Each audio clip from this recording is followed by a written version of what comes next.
Today I'm going to continue unpacking Influencer. It's a book that I read many years ago that helped me to think about things differently in my personal life, in my professional life. I'm going to be covering the first key of influence that they outline, and that is to focus and measure. All right, so what does that actually mean? So when you're trying to influence someone, when you're trying to make a change, set a goal, move something forward, their first key is to focus on something, so get it real defined, and then also to measure it, right? So pick key items that are related to that focus that are going to tell you whether you're on the right path or not, and define the path itself, right? So help you think about what you really need and what it's going to take to get there, and then did you actually get there? Their approach is also to think about the potential roadblocks of focus and measurement, right? So they unpack 3 different sub-items that can essentially take you off the path of influence. First item that can take you off the path is fuzzy or uncompelling goals. Okay, so what's fuzzy mean? Fuzzy means generic, right? So I want to empower people. I want to help people. I want to motivate people. All great things, no arguments there. However, can you measure that? Can you really understand what's going to drive that? How can you systematically approach trying to empower people? What does that actually mean?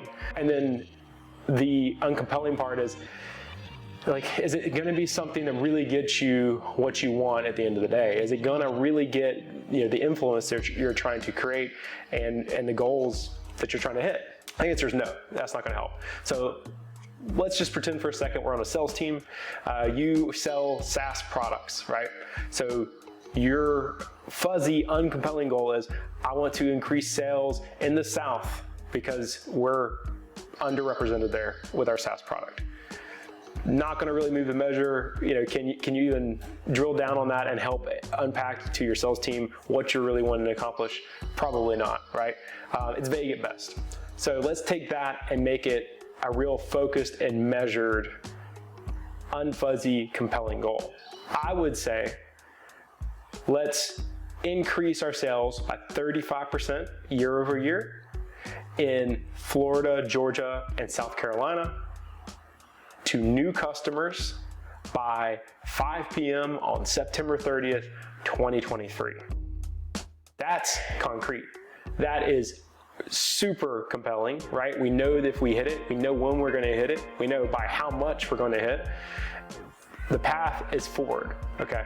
So take your fuzzy, uncompelling goals, turn them into concrete and compelling. Second item that could derail you from your focus and measure is infrequent or just non-measurements, right? So you set a really compelling goal that's concrete, right?